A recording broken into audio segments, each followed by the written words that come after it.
Hey, everybody. Good morning. Welcome in. It is a Thursday, Longshore McKnight. You know the drill. We're here, sponsored by Bud Light. Easy to drink, easy to enjoy. Toward the end of the week. Looking forward to the weekend. And boy, I got a lot on my list today. No kidding.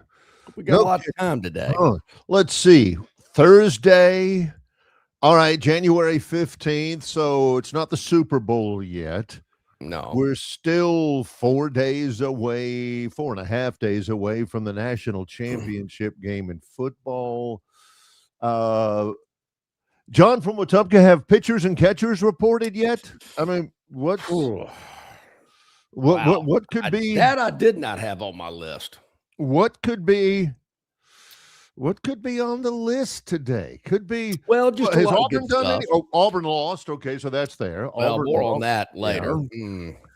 Some interesting officiating yet again.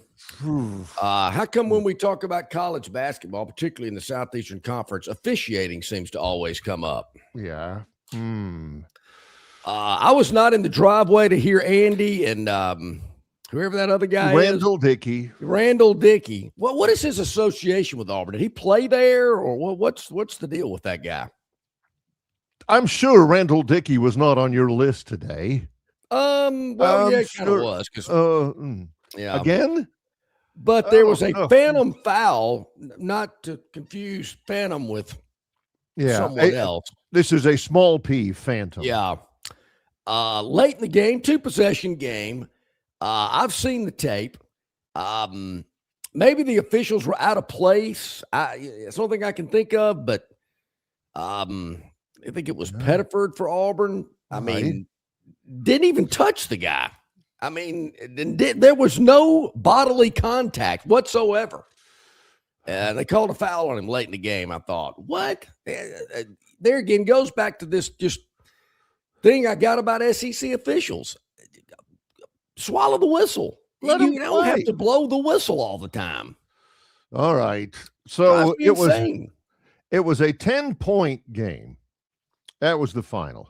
Yeah. Auburn loses. It was a 4-point game.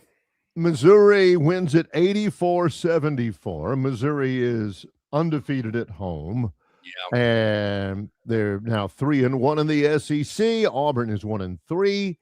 So I doubt that John's gripe about the officiating has to do with, that one cost Auburn the game. That's unfair.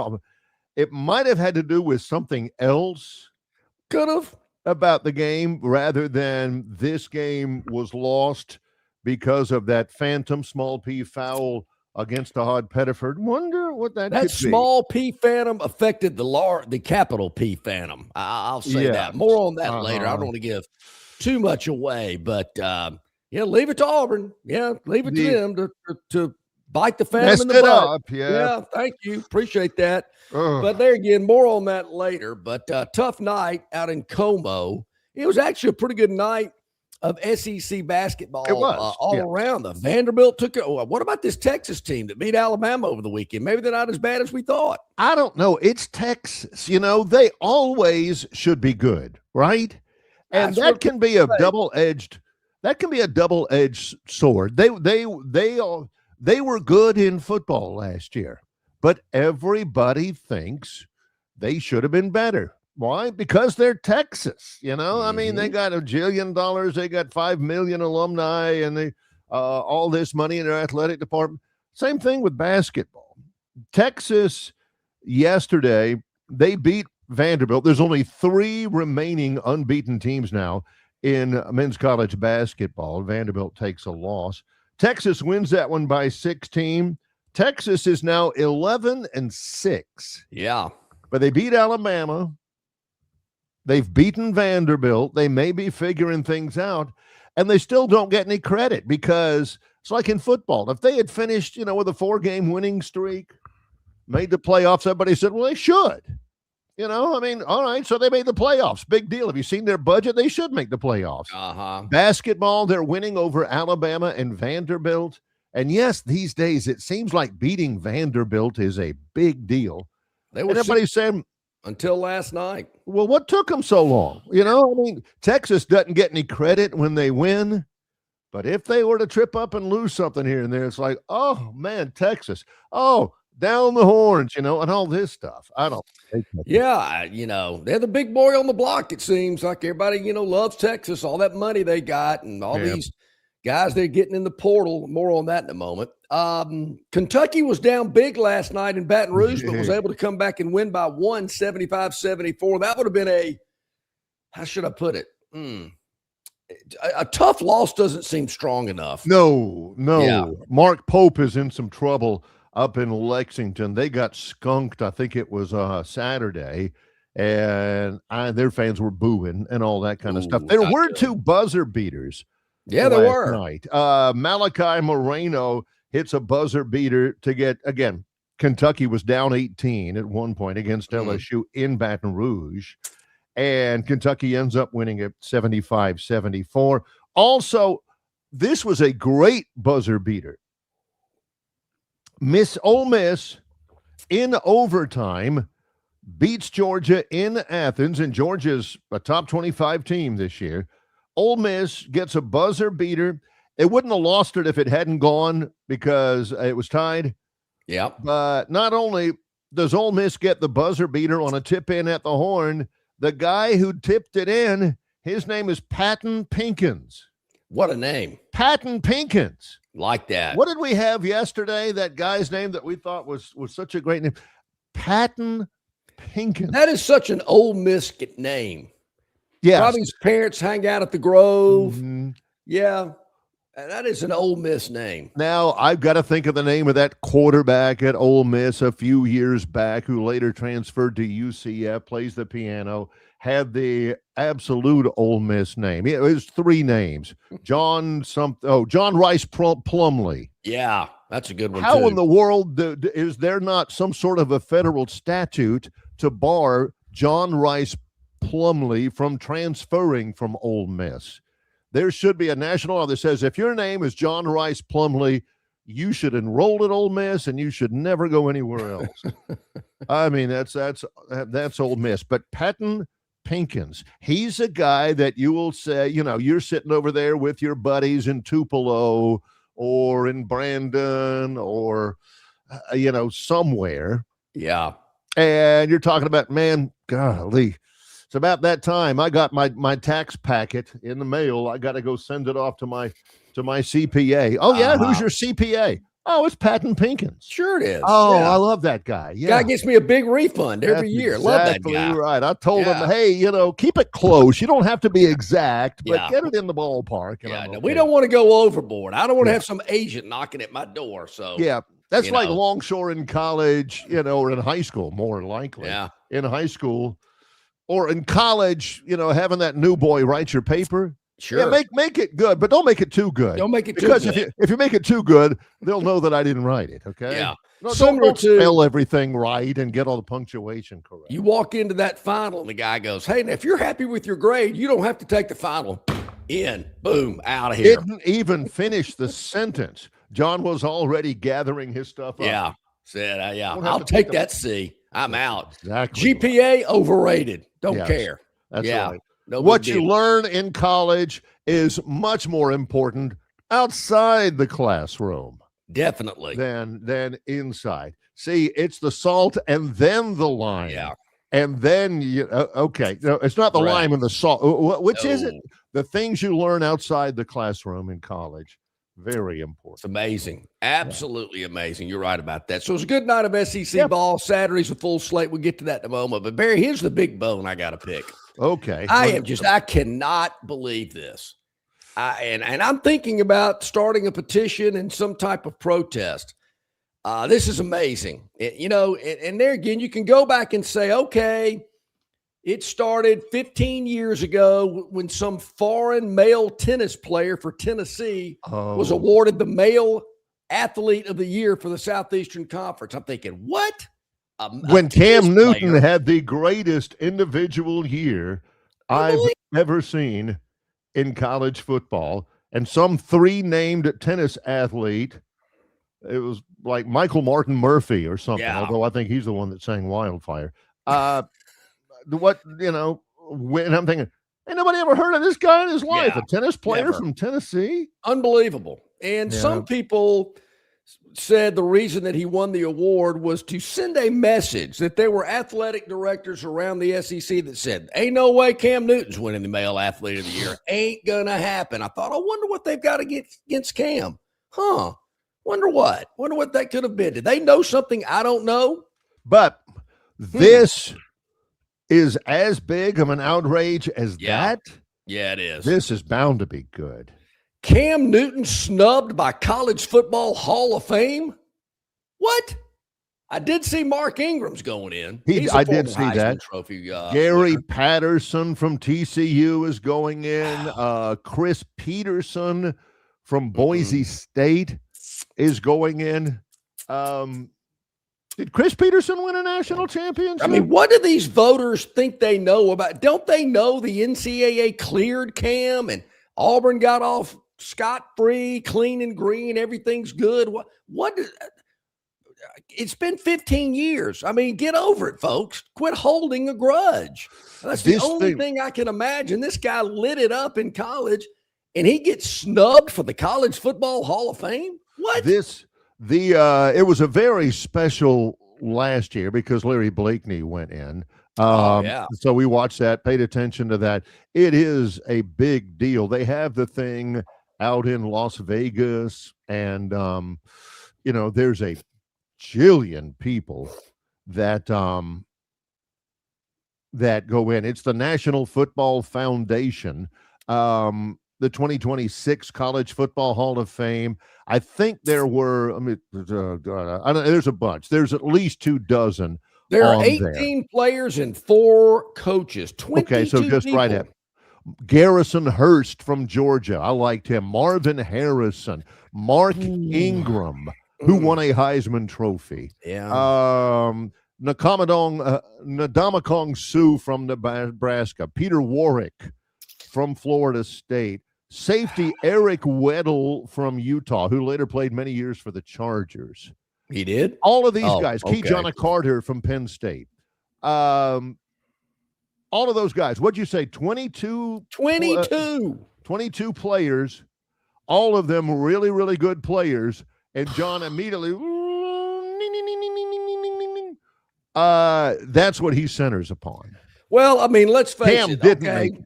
It was Cam's first year of eligibility, or first time on the ballot. Right. I believe it was Mark Ingram's second when he got in. Maybe Cam will get in next year. Who knows? But can we all agree that Cam Newton was the most dynamic, one-of-a-kind college football player we had ever seen? And not only does a tennis player from Tennessee knock him out of the male athlete of the year spotlight, now he gets snubbed in his first year of eligibility to be in the College Football Hall of Fame. You think players like Hank Aaron and Babe Ruth got snubbed their first year? Maybe they did. I don't know. They did not. No, they did not. You think those guys had to wait a couple of years? No. You kidding me? I'm trying to think of some other great baseball players that might have got in their first year. Now, anyway, those two come to mind. In case you're wondering, a lot of those guys, like Aaron, not Aaron Donald, like Mark Ingram. Yeah.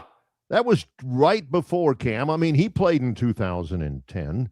That's right. Played against Cam in the comeback game. So it's not, everybody say, well, it's too recent for Cam. No, it's not. Mark Ingram played the same time Cam did. Heck, Aaron Donald is in from the University of Pittsburgh, and his first year in college was 2010. Would Cam be penalized because really, he had he had one good year? He's moving up to maybe the first question at the pearly gates. It's in the top 5, but when stuff like this happens, Peter, come on, man. Wait a minute. Come clean with me here.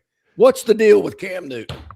Number one, you don't call him by his first. You don't call. John would say, "What's up, Pete? What's happening?" You don't do that.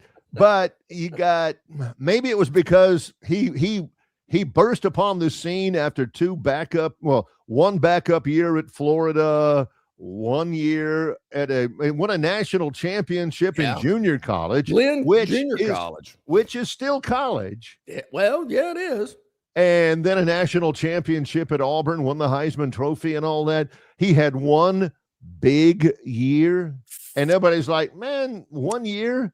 I mean, nobody had heard of you in August, and you were done by January. Is that a Hall of Fame career? Maybe that's it.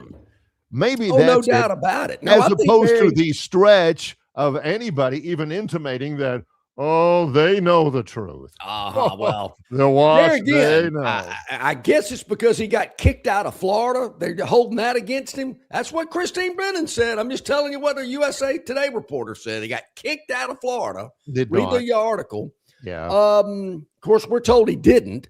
And we're also told he did nothing wrong 15 years ago. But I don't know. Maybe some people out there think that he did. I certainly don't. I mean, we know what the NCAA said. So Daniel points out that Cam Newton's nickname for Ndamukong Suh was Donkey Kong Sue. Now Sue got in the Hall of Fame before Cam did. So yeah, he was Ndamukong Suh was unblockable. So was Aaron Donald. They both played in college football for 3 years. Cam played college football for 3, but only was really but they're really good in one. In 1 year, he did more in 1 year than most people do in 4.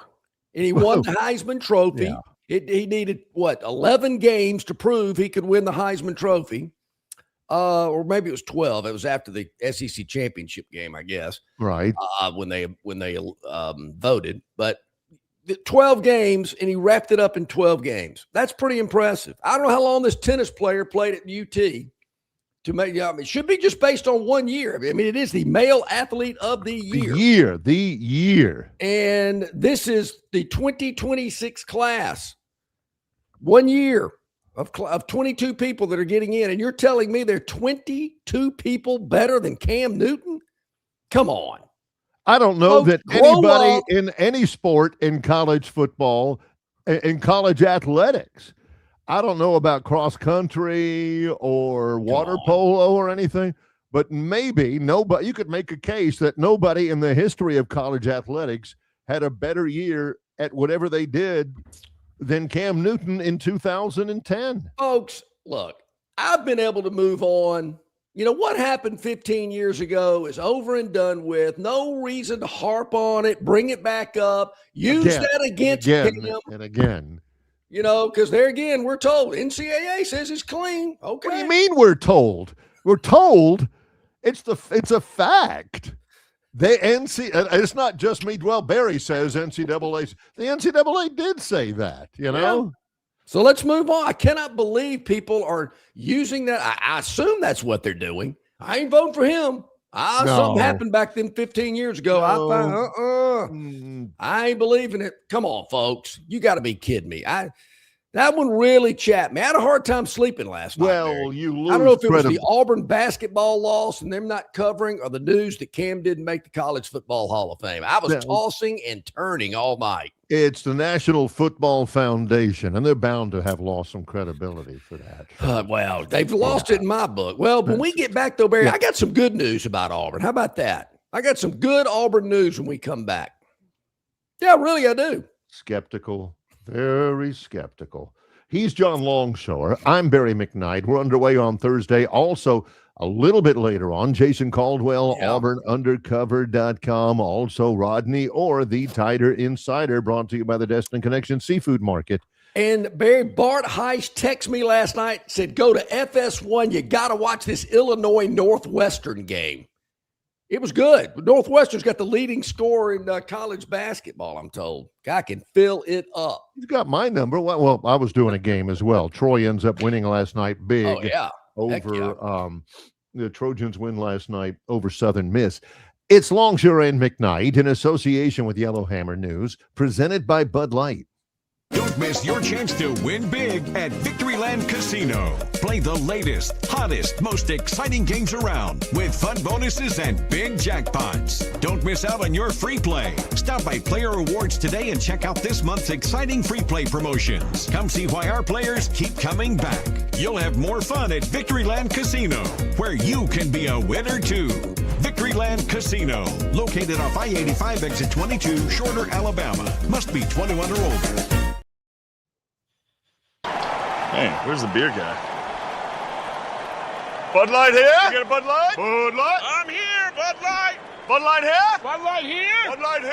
Bud Light where? Bud Light here? Oh, Bud Light there. I missed that because of you. You did not miss that play because of me. Tough to stop talking this way? Yeah. It's actually kind of fun.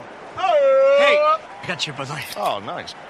Never mind. Anything for the clean, crisp taste of Bud Light. What I miss? I have no idea. Phoenix Physical Therapy is ready to help patients recover, recharge, and rise.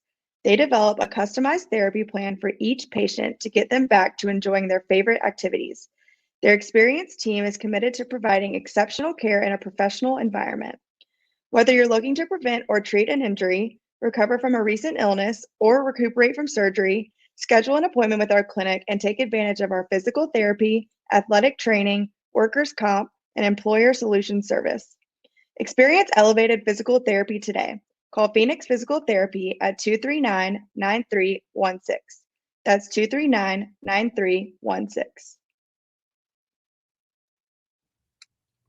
All right, welcome back in, everybody. 21 minutes past the hour. So glad you're with us here today, Longshore and McKnight. Here's the good news, Bear. I can barely contain myself. It's about Auburn. Really? I'm looking. During the break, I am scrambling. What could this possibly be that John's talking about? This is at ESPN.com. Okay. NCAA football, teams that found the best fits in the transfer portal. That's the title of the article. Tom Luganville, Auburn is mentioned? wrote the article, wrote it yesterday. Auburn. Tom Luganville, number one. Byram Brown, quarterback, South Florida to Auburn. That is Luganville's number one player and team that found the best fit in the college transfer portal. Who needs Jackson Arnold? Who needs those guys? Byram Brown is the new, Cam Newton of Auburn football. No, don't be putting that. Don't be putting that taint on him. Don't be putting that mojo on him. I bet he's making more than $180,000. I actually wonder why it took that long for John to make that reference, because you had to know that it was on the tip of his tongue the entire time that we were talking about him in the last segment. I see how John positions it. Everybody's got Cam Newton on the brain from John's righteous indignation about his exclusion from the College Football Hall of Fame. And then in the next segment, Byram Brown is picked by Tom Luganville to be the most impactful transfer for the upcoming year. And everybody's like, hey, we were just talking about Cam could, Byram Brown, I get it. He's big, he's strong, he's fast, rocket arm. Got paid to come to Auburn. People would make those associations with Cam Newton, but he doesn't need that. I mean, if we... All right, I'm going to write this down. This is episode number 348. Wait a minute. We've done 348 shows? That's what they say. Yeah, numbers don't lie. Because we're going to look back. You can always look back on every show we do. And we're going to look back a year from now, January 15th, 2027, when we're doing this show from the national championship game as part of, 500,000 subscriptions. Mm-hmm. And we're going to say, I remember back on show number 348, we were talking about Byram Brown and to tap the brakes on any sort of Cam Newton comparison because he doesn't need the expectation from the Auburn fans that he's going to win the Heisman Trophy in his one and only year as the quarterback at Auburn. And in 2027, we're going to look back and say, here he is. He did it. He won the There you have it. Trophy at Auburn. See how exciting that is? Championship. We talked about that back at January 15th, 2026. That's not going to happen. He ain't.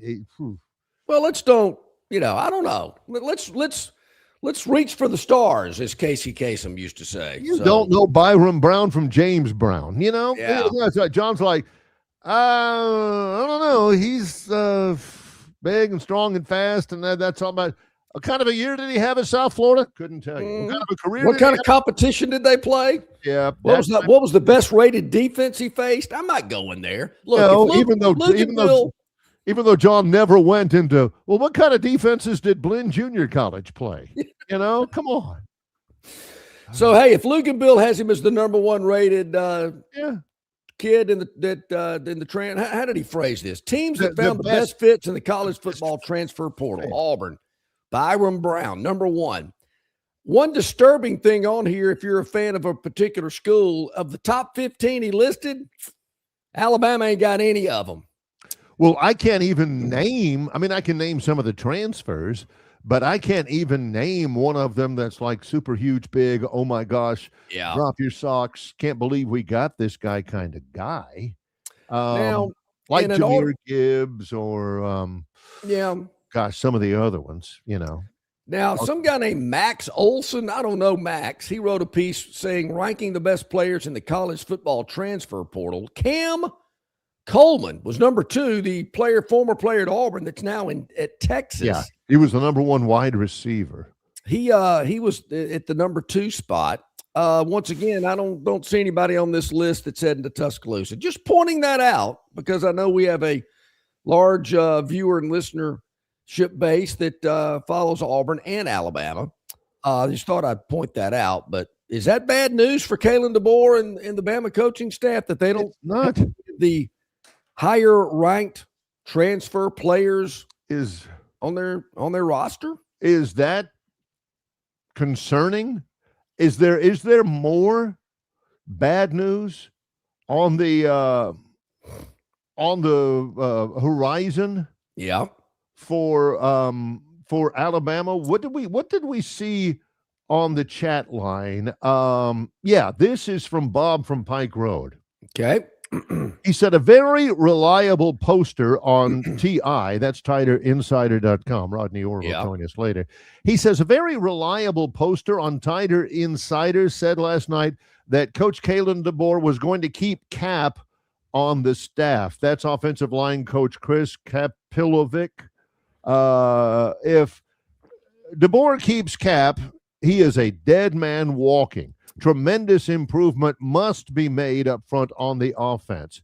Kalen DeBoer equals dead man walking. I had read something that he may be shifted on the staff. He wasn't going to get fired, but he would get shifted somewhere. But Barry, have you ever heard the phrase, you can't make chicken salad out of chicken litter? Yes. Maybe it's not the offensive line coach's problem. Maybe the offensive line just weren't any good. Case Whiffen Formby. I hate to keep picking on Wilkin Formby. But are you telling me that those offensive linemen were top notch, cream of the crop, best in the business? And head honcho, numero uno, the big cheese. I can't imagine a guy that's coached offensive line just immediately forgot how to coach it. Let me go Longshore on him. How many other schools would have beat down the doors to get Alabama's offensive line? I submit to you that there would have been many, several in the SEC. Parker Brailsford was a preseason All-American at center. Yeah. Caden Proctor, 5-star. Really? Some of those guys. Says who? Hey, HaHa said it's production. It ain't hype and stars and all that stuff. I'm with you, HaHa. It's all about what can you bring to the table. Yeah. Hey, man, she's really hot. She's blah, blah, blah. Take her out. She's a basket case. That's like in Friday when Smokey was, that girl was telling him, she says, you need to meet this girl. I'll get you to meet her. She looks like Janet Jackson. And she met him, and Smokey's like, she looks more like Freddie Jackson, It's all in the eyes of the beholder, Hey, this is old school, Barry. This is like how long ago? Kane Lake 34? Disappointed I haven't brought up the Fast Freddie Wagan card yet. I mean, that is going way. Goodness knows. Freddie's probably in his 50s, got grandkids or something. Man, Kane, been listening and watching and following Longshore McKnight for a long time. But it is an Alabama tradition. Yeah. Not like, hands in the cement or anything like that. But it is an Alabama tradition where you've got to have, I don't know if they meet before the season and get together, the Red Elephant clubs or the local booster clubs, and say, all right, who is, we got to go down our list. This is on our agenda here. All right, who's the defensive back that we're going to dog this year? Yeah. All right, Kelf Bailey, Anthony Madison, Ramsey Robinson. Who's it going to be this year? All right. So we got that done. All right. Who's the offensive lineman that we're going to backstab? Do we know? Is it going to be? We can have two. Yeah, we can have a tie. All right. Who's the backup quarterback that we're going to sing the praises of and insist he's going to be the best player in college football if Alabama only gave him a chance? All right. Now. All right. Final one. All right. Which assistant coach? Bill O'Brien's gone. Yeah. Okay. No more Bill O'Brien. Can't beat up on him. Can't beat up on him. Can't beat up on Dable. Let's see. Pete Golding. No, Pete Golding's the head coach of a national semifinalist. All right, it'll be Chris Kapilovic. Okay, all right. So we got them all ready. Okay, we're ready. Let's not deviate from the script all year, no matter what. Okay, well, they're pretty good about that. They march in formation. There's no doubt. I love seeing this. I'm not real sure what it's about, but maybe it has something to do with this from Way Offsides, Jeff. Yeah. Give us some examples, Jeff. DeBoer has bigger issues to fix than a list of portal rankings. I'm with you there. I'd be interested to know what you think that list consists of, because I've got my list too. When we come back, Jason Caldwell's on our list. He's from AuburnUndercover.com. He's next with Longshore and McKnight in association with Yellowhammer News, presented by Bud Light. Known by avid golfers as one of the most beautiful and challenging stops on the Robert Trent Jones Golf Trail, Cambrian Ridge in Greenville lies just 40 miles from Montgomery. It is well worth the ride for any golfer looking for 27 holes of jaw-dropping golf. The greens have been redesigned to accommodate the higher green speeds associated with their installation of the latest generation of ultra-dwarf Bermuda grass. Cambrian Ridge offers a fully stocked pro shop with all the latest equipment and apparel. Great food and beverages in the clubhouse can be enjoyed both before and after your round. Get your group together and hit the trail. Go to rtjgolf.com/Cambrian Ridge for tee times and more information. Why Hands? At Hands Heating and Air, you get this area's highest ranked service provider with 24-hour repair service, no overtime charges, and their same-day service guarantee. Plus, instead of other companies' 30-day repair warranty, Hands gives you a 3-year repair warranty. Hands Heating and Air is here for you 24/7, 365. And service is not just something they do, it's their way of operating, for you in mind. All of Hands employees are trained to adhere to this standard. They work hard to ensure that this standard is maintained, and they are constantly looking for new ways to better serve you. Call Hands Heating and Air today at 508-5382. That's 508-5382, or find them on the web at 834hands.com. All righty, welcome back in, everybody. So glad you are with us here. About 27 minutes to the top of the hour. Jason Caldwell, Auburn Undercover, joining us as he does each and every week. Hope you're doing well, Jason. Thanks for joining us. Doing well, guys. How about y'all? We're doing well. Jason, what was the story last night? In a nutshell, Auburn loses at Missouri by 10. And what's the broader story after the first 3 games of Auburn basketball in SEC play? Yeah, I mean, I think it's the story of this team and maybe of the league right now is, look, they were always this team was always going to have issues, whether Bruce Pearl coaches, whether Stephen Pearl coaches, whether Mike Krzyzewski coaches. They're always going to have some issues because they're lacking size. They had to rebuild an entire roster, and in this sport right now, that's really tough to do because it takes a whole lot of money to rebuild an entire team. You can pick pieces and do things, but we talked about it before the season. I thought this team was going to remind me of 2019 some, and that's what we've seen. When they're good, They're pretty darn good. But it almost reminds me a little bit of watching, I kind of caught the tail end of your last thing where you're talking about kind of Calendar-born Alabama. It almost reminds me a little bit of Alabama now, where you go, look, in 2014 or 15, whatever years you want to, you were good enough that you didn't have to play your best to win. You were talented enough that it didn't matter. Well, now in this league, and I think it happened in football last year too, everybody's good enough to beat you if you're not at your best. And so you go, man, when you're not at your best, can you find a way to win? And that's the tough thing right now. This team, there's not a lot of answers. You can't go, well, we're just going to pound it inside the Janai Broom when we're not playing well and get a bunch of baskets. You don't have that option. And so that's when it becomes really difficult. So, look, they got a 4-game stretch coming up that they better make some hay with. You're 1-3 right now. You got 4 games coming up that you feel like, man, because the next 4 after that are at Tennessee, Alabama, Vanderbilt, and then at Arkansas. Right.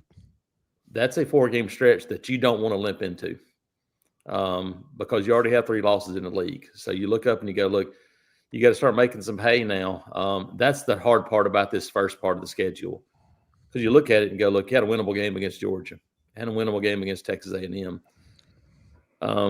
beat Arkansas and played extremely well, and had a winnable game against Missouri, and you're 1-3 in those. You don't want to look up at the end of the year and be like football going, man, what could have been? And that's kind of where you're sitting right now. Is you got to start winning some of these games because that's how you make it to play in March. Jason,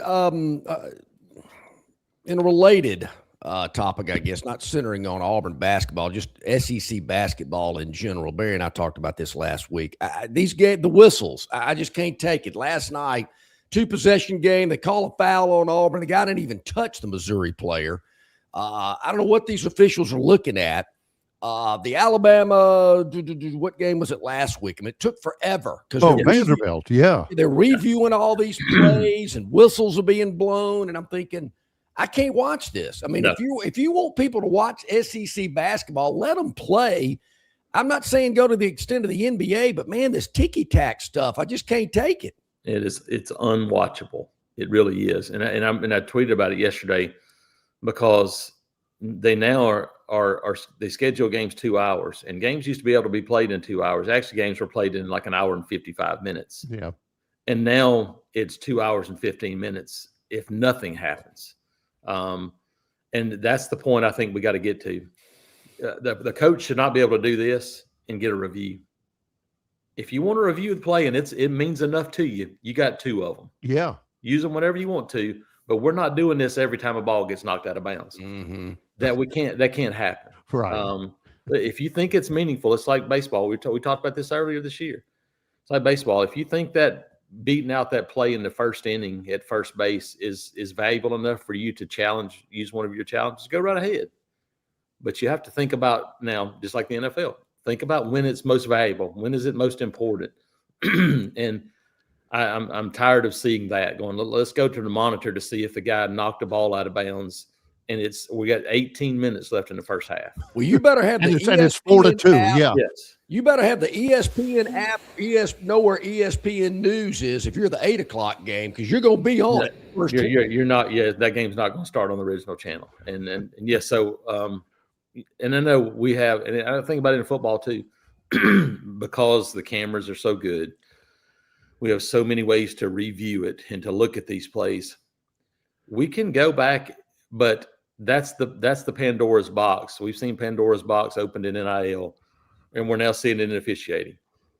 There's Pandora's box to go, well, look, if you want to look at almost every play, you can just narrow it down. It's the same thing I think about in catches and things like that on the sidelines. Right.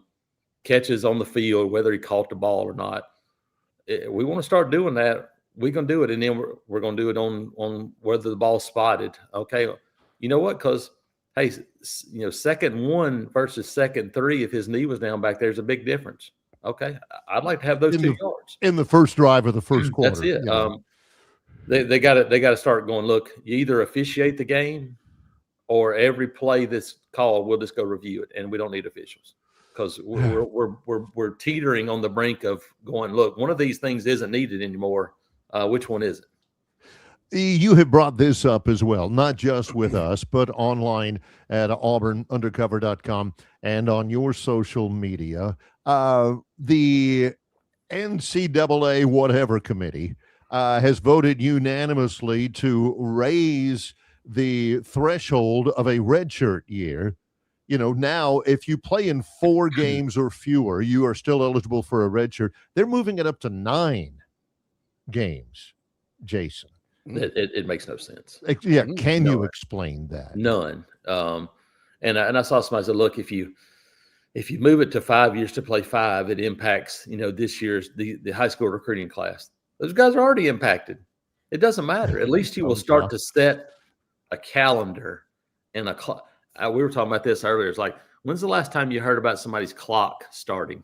We used to hear about your eligibility clock. It started, and you have that clock's broken. I mean, it's not even in the building anymore. Troy played basketball last night against Southern Miss. Southern Miss had a guy who was 27 years old, Jason. Well, I mean, Chad Baker-Mazar is 26. I think that Trinidad Chambliss would be 24 if he had gotten cleared on August 24th. I went and looked, and look, it's already broken. Let's start to fix it at some point. You can't worry about, what it's going to do. Listen, high school recruiting is already broken. Yeah. You have to start to fix this thing some way.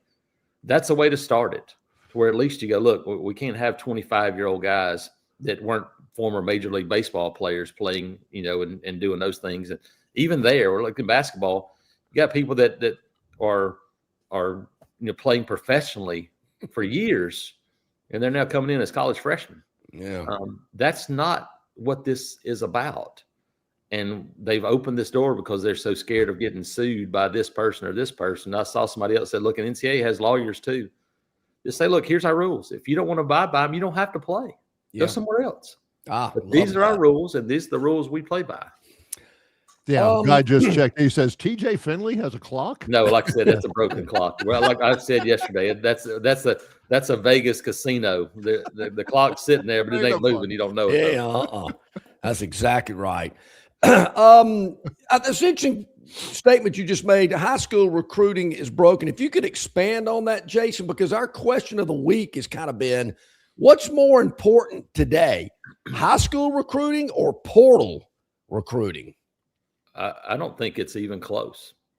I think the way the sports, basketball and football, the way those two sports are constructed, and even baseball to some degree, because I said this many times. I had an Auburn baseball assistant a couple of years ago come up to me and said, how do you get old on the mound?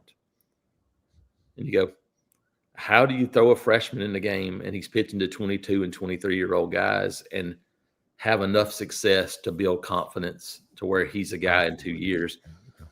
You don't have that anymore. Now they're almost all transfers, and you're hoping your freshman can just survive.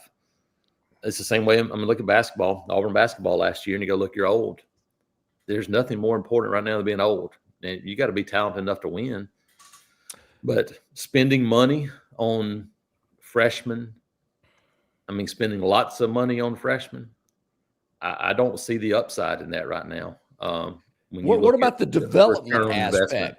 Do you have time to develop these high school players when you can get a guy out of the portal that's been developed somewhere else for 2 years? That's the point. Paying a bunch of money for somebody that you got to develop, who in turn leaves after a year because they're not playing enough. You don't have many Arch Mannings in this world anymore, in this sport, where everybody goes, I'm just going to wait. I'll wait my turn. Now, if guys don't play, they're like, I'm leaving to go somewhere else. And you've invested a lot of money in them for 1 year, and you didn't get much out of it. Yeah, no. Getting people who are ready to play right now is portal. And I think you've seen that from Indiana and a bunch of other schools. I'm not sure what the calendar is academically at Auburn. I know Troy began classes yesterday, but everybody, all of the football players who have signed are in and, getting registered and all that type of stuff. It gives you a chance to start visiting with a few. I enjoyed your interview that you posted yesterday with a new portal cornerback named Shamar Arno. what does the calendar look like? I know tomorrow the portal closes, right? But that's not when everybody has to sign by. Yeah, well, technically, like Auburn started classes a week ago. Okay. And so technically, the last day on the calendar to add a class was January 13th. Oh. But now, because of online classes and because of those things, I think there's a little wiggle room, I believe. What that day is, I don't know. But there's some other schools that haven't started yet. Like Missouri wasn't in class when Auburn played basketball last night. So you're looking to go, look, and I honestly think it's something that if this doesn't change, that schools will have to think about. You have to think about, look, am I going to back my calendar up to benefit these programs on our school? I mean, like, because you think about, look, like the school that this ended, and the portal hasn't even closed yet, and you can't get new students in, and these people there's thousands of people that still haven't made decisions. The longer you, I guess, wait until you start classes, the better chance you got of doing some of those things. I don't know.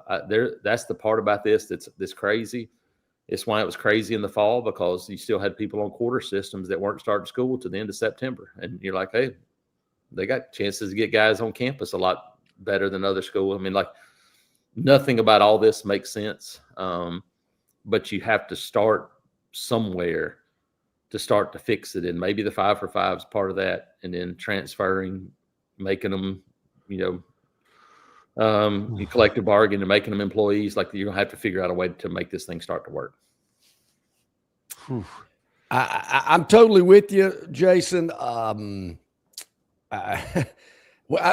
problem is we've been talking about it too long. And the powers that be, I don't know if it's just an ego deal with the Big Ten and the SEC and a power struggle, but unless they do something, I see this imploding. I mean, I see there's a day where we just, we can't take it anymore and it explodes. And I hope that's not too late. I hope they can get something figured out. As you mentioned, put them under contract, make them employees, at least make them sign a 2-year deal. We're not going to bring you to campus, pay you $1 million, and you're leaving 8 months later.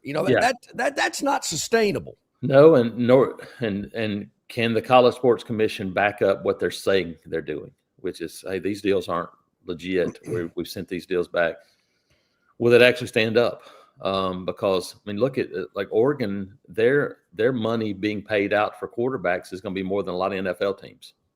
Yeah, 2 quarterbacks. So Dylan Raiola, and if you're paying him $3 or $4 million to be your backup, and you only have, this amount of money to spend, that means you're spending more money than you say you are, which is what's happening for most of these schools. Yeah, I mean, allegedly Ty Simpson offered $6.5 million. I mean, whoa, really?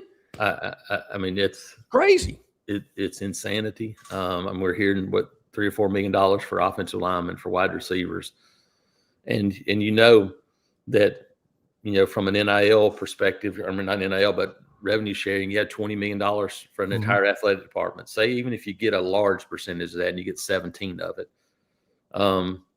that's still a third of your budget on one football player. That's not happening. That means you're not getting a lot of the other really good football players you need to surround that one terrific football player. Jason Caldwell, AuburnUndercover.com. So much to cover on the website. How do people access it, and how do people follow you? Yeah, you can check us out, AuburnUndercover.com, part of the 24/7 network. Can find us all over social media platforms. You can find me on Twitter at ITATJason, and thankfully keep Verizon back running for a day or two, and people will be able to reach out and touch us. Yeah, my wife is going through that as well, Jason. Appreciate you. Thanks, guys. Thank you, buddy. Appreciate it. We'll talk next week. Great insight and analysis as always. Jason Caldwell, Auburn Undercover, joining us on our City of Montgomery guest hotline. Barry, I heard Brandon Marcello yesterday. He was on with Feinbaum. I was listening to a little bit of that. I was on in the car, and I thought Brandon laid out a great plan of what it needs to happen in college football. The problem is there's going to be some give and take, and there's going to have to be some people that are going to have to kind of, get off their high horse and do some things that might sting for a little while for the betterment of college football in the long haul. I'm amazed that clear heads have not prevailed and realized, okay, look, let's put the egos aside. If the Big Ten thinks they're the biggest, baddest conference in the league, so be it. You know, if the SEC's had some down years, they can certainly get back in the game when it comes to national championships and whatnot. But I just think people playing by different rules and doing different things, and conference commissioners having egos and power struggles, that's going to be the demise of it. And unless they get together and come up with a plan and have a calendar that's set up, that's a lot easier to work with and not everything scattered around or everything clumped together during bowl season and playoff season and all that kind of stuff. To me, it seems too simple to not figure out and make a better plan. For the life of me, I can't figure it out. Well, everybody's selfish. People are selfish. Benjamin Franklin said this right at the beginning of the American Revolution. He says, we all need to hang together or we will most assuredly hang separately. Everybody's not worried about, oh, man, we need to do this for the good of college football. The heck with that. We need to do what's good for me. We need to do what's good for my school. Everybody else, they can fight their own battles, but I ain't doing anything to help them. I'm looking out for number one. And I know people don't like to hear the NFL comparison, but let's face it, we've already got a lot of NFL things going on in college football. But I thought it was interesting, Marcelo brought up, in the NFL, there's a time you can hire a coach, and it's not during the season. You don't go and hire a coach from the Atlanta Falcons and tell him to go coach at the Tennessee Titans in week 14 of the regular season. No. You don't do that.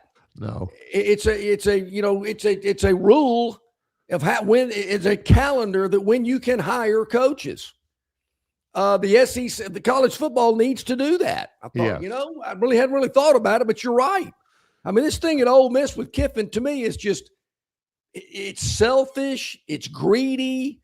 It doesn't teach young men, about protocol and how things should be run and operate. There again, it's all about the me aspect. We're teaching young men, it's all about me. It ain't about a team and a unit and a company that you're going to be working for one day. Everybody blames Lane Kiffin being selfish and greedy, and he is, and he was.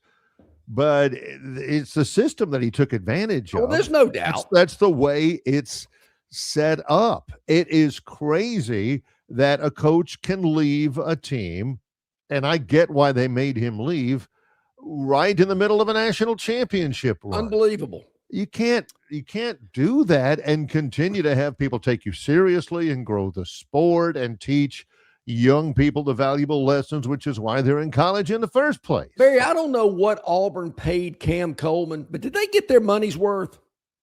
I don't think they did. No, there was rumors he was getting $1 million. Let's just say he was. Yeah. They did not get their money's worth. How much longer can schools like Auburn, Alabama, you name it, there's hundreds of them, they can continue to pay a guy $1 million. He doesn't produce. His numbers aren't that great. And he just, I'm out. I'm going to go get it somewhere else. That is not sustainable. And if you sign a guy like Cam Coleman, there again, I don't know all the business aspects of it, all the legalese you got to go through. But to me, it sounds too simple that if we're going to sign you out of high school, you got to commit to us for at least 2 years. But if we're paying you X amount of money. Because it's an unrealistic expectation to think that everybody is Jeremiah Smith and begin producing the moment they get on campus. This is a hard sport. It's difficult. Not everybody can play it, and not everybody can play it at the highest level. It takes time. And if you are not willing to commit to the time it takes to be proficient in this sport at our school, then we'll just try to find somebody else. And there again, in Cam Coleman's defense, our quarterback was terrible. The offensive line wasn't any good. I'm out here running for my life. That's real life. It doesn't always just lay out peachy keen. You got to work harder. You got to make something happen. You got to go through the hard times. Maybe you should have done a little more research before you signed out of high school, whatever it may be. But this sucks. I'm out of here. That mentality is not good for the youth of America. you look around and you think about all the players at your favorite program, the one that you support, and how much different the football history of your school would have been if all of this had been in place starting in 1960 or something like that. 1950. You hear about Bear Bryant and the Junction Boys, that really kind of made Texas A&M football. Or you hear about Bear when he was at Alabama, he would sign, 100 and something players and just run them off. You couldn't have done that. No. You couldn't do that at all. Guys like, I guess, Leroy Jordan and Greg Carr and, all those college football Hall of Famers out there, they would have probably stuck. But you can name a bunch of different players at your school, whatever. You can probably sit around and play that bar game with your buddies one night. Who would have left and gone somewhere else at my school? Who would have stuck around the entire time? Would Sean Alexander have stuck around under Mike Dubose? I don't think he would have, because he was under, this stuff about, we're not playing him because he's not a great practice player or he's not a great blocker. He's going to have to learn how to block in order to play with us. The heck with that. I'm going to go someplace where I can just run the football, That's right. The heck Sean's about to have his 14th child, Barry. How about that? 14th. Well, he's still productive. Yeah, he is. So, think about that. Things would have looked so much different. Think about Coach Bryant and Coach Dye. You think they could have handled the environment of college football today? I mean, all of this stuff that Coach Dye put his early teams through. I've heard stories from Jay Jacobs' mouth about those early years. And gosh, I can name several of the other old players from that from the 80s, Benji Rowland and players like that, about how hard it was to play for them. If it's hard to play for this guy, I'm going to find someplace else where it ain't so hard to play. All I want to do is play. Well, we've heard this as well. You can't coach them today like you did back then. I think that trickles down to every level. I think so. Although, now my last year as a YMCA football coach, I was pretty tough. I don't know if I could do that today. Yeah, but you can't all of a sudden say, to heck with you, I'm playing for Gafers next week. True. Or, man, I ain't playing for Coach Longshore. I'm going over to Barber's Ice Cream. Or, I'm getting a better offer from Hall Brothers Dairy. The heck with you. I'm taking off. That kind of stuff couldn't happen. So when we come back, Rodney Orr, the Tiger Insider, presented by the Destin Connection Seafood Market, to begin our second live hour of our Thursday show. It's Longshore and McKnight in association with Yellowhammer News, presented by Bud Light.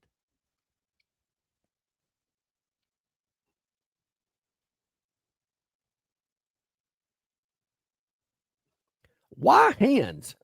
At Hands Heating and Air, you get this area's highest ranked service provider with 24-hour repair service, no overtime charges, and their same-day service guarantee. Plus, instead of other companies' 30-day repair warranty, Hands gives you a 3-year repair warranty. Hands Heating and Air is here for you 24/7, 365. And service is not just something they do, it's their way of operating, for you in mind. All of Hands employees are trained to adhere to this standard. They work hard to ensure that this standard is maintained, and they are constantly looking for new ways to better serve you. Call Hands Heating and Air today at 508-5382. That's 508-5382, or find them on the web at 834hands.com. The Destin Connection Seafood Market at 3750 Norman Bridge Road in Montgomery has the freshest seafood direct from the Gulf of America. I'm talking red snapper and grouper, all sizes of Gulf shrimp, jumbo lump crab meat and crab claws, Louisiana Bay oysters, and New Bedford scallops. They are a full-service seafood market and kitchen serving po' boys, dinners, and sandwiches.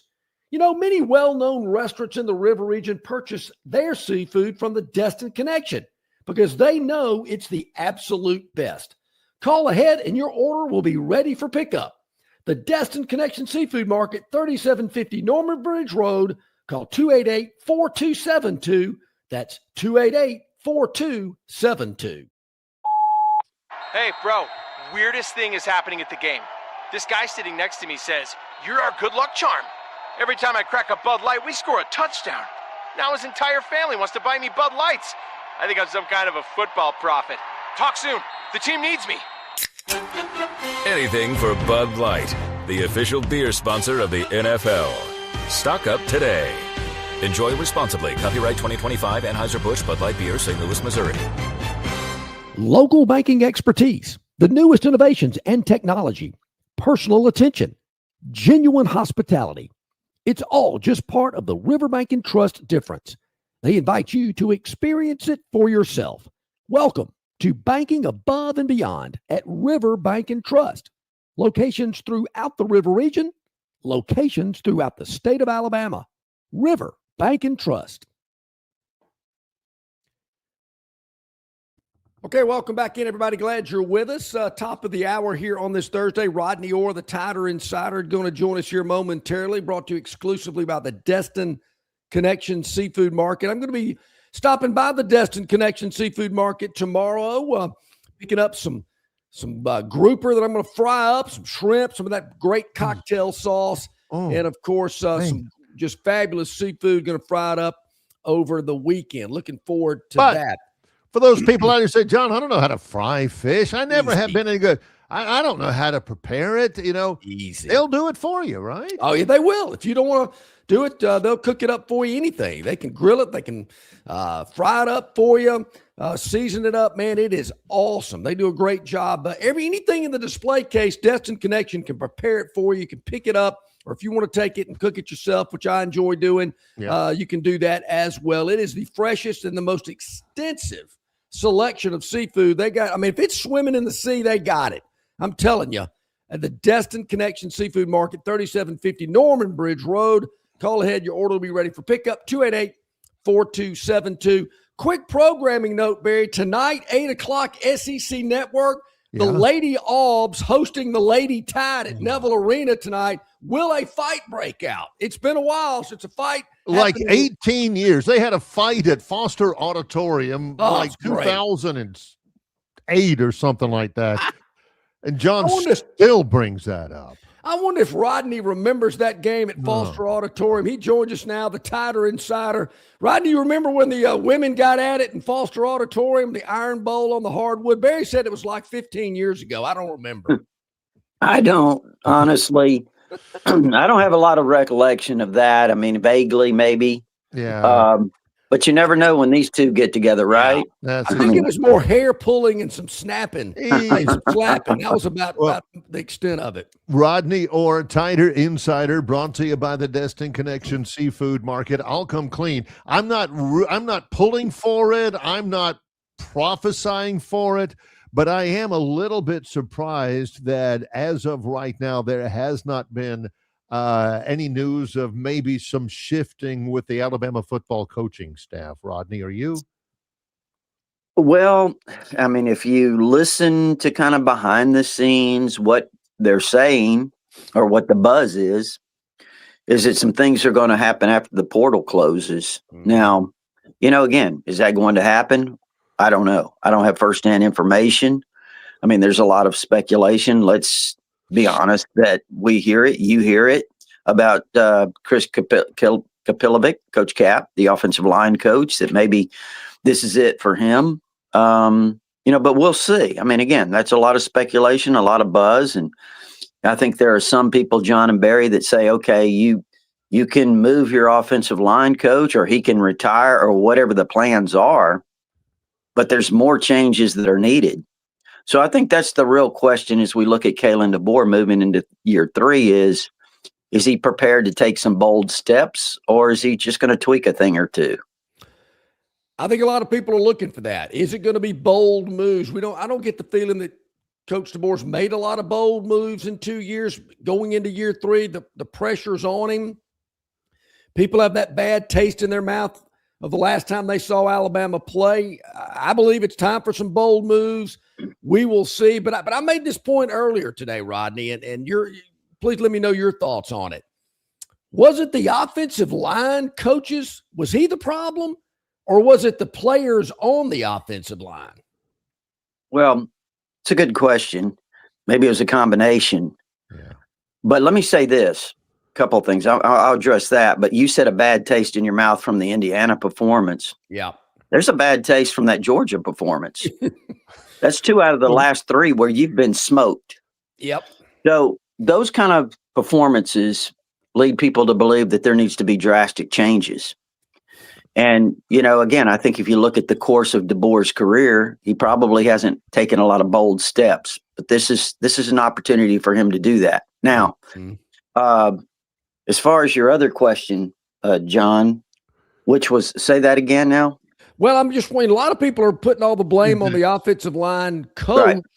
Right. Was it all him? I mean, I'm kind of looking at some of these players that are on the offensive line. We pointed them out week to week as every game was played. I'm going, well, I wasn't impressed with this guy, and I wasn't very impressed with that guy, and this guy got whipped several times in the game. I mean, when does it fall back on the player? Well, I got a message from a former NFL head coach, believe it or not. True. This is true. Yeah.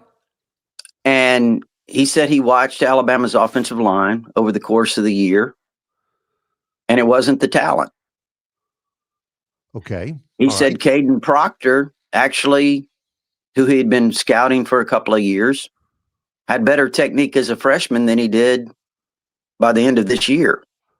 So I will say this, just my knowledge of the offensive line is extremely limited. I love to talk to former offensive linemen because it's a unique kind of group, the way they play together and they understand what it takes to be successful on the offensive line. But yeah, just listening to this coach, he said that he thought Alabama's technique was not very good, and frankly said that it was one of the worst offensive lines he had seen in college football, if not the worst in that regard. So, this isn't me saying that. This is just relaying to you and your listeners what somebody who I think should probably have a better idea than I have, what he saw.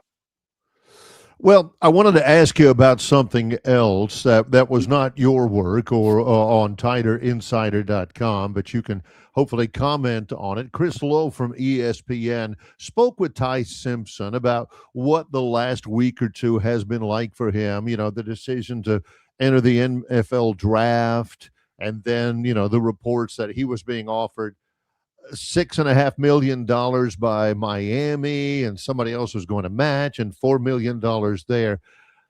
Rodney, just discounting the fact that that's illegal and you're not supposed, and that's absolute textbook tampering.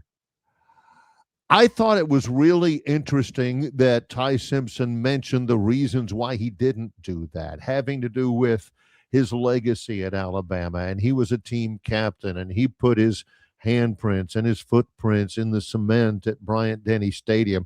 And it was refreshing as heck to read that. What's your reaction to all that?